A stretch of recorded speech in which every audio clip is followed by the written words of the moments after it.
uri careless. Chingwa chingwa wapedza ndomwana iti chingwa wapedza. Force slice ndozana kuwa nyishandisa wani. Force slice mkazi akarungika nomwe chingwa ma slice mankaniko yo. Munhu akagara arwadziwe mani. Mafuta ndotazvo kuti mafuta chintu dzoti pa week watopedza wona ndakapima ndikati unoisa ne teaspoon kubika ne teaspoon chiko newe aiwa tarisa kana juice remwana wapedza hapana zvese urukumlena zvapera mamwe ndo zviri nani muna nomwadoro ndofunga ndakaningi ndakatoita mistake. Aiwa munozo chanongogona kuti ndinoshusha andishushi ndio chingwa wapedza tarisa chingwa wapedza ndinoshusha pa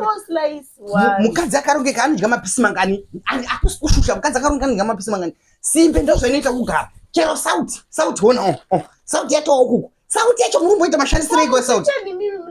usademba kuti ndendai mwadoro ndisingashushe nenyaya kuti ndikutaura zvinhu zviririwo zvinoitika sauti chacho asi muri kuhwira sauti muri kumboita kudira here mukudii mukufamba nebasa kuita basa rekutenga makirikama muchisa pasauti ndokukuperera sauti ndakatengera mwana ice cream kasare pakona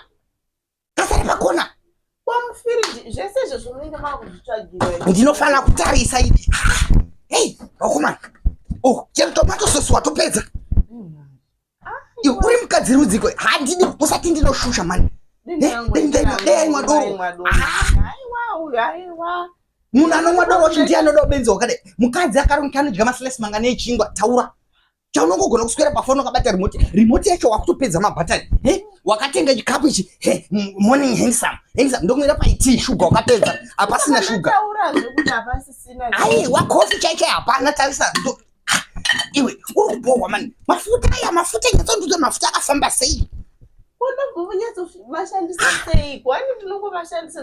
uri kudira wakatasa saidi ndakati unoisa neteaspoon kudira mafuta neteaspoon mafuta aya 3 months mafuta ndinokomplena kuti zvinhu hazvisi kujika ndikaita zvamuri kutaura augone kubika kuisa mafuta akusi kubika hazvina kumira mushamba muno aiwa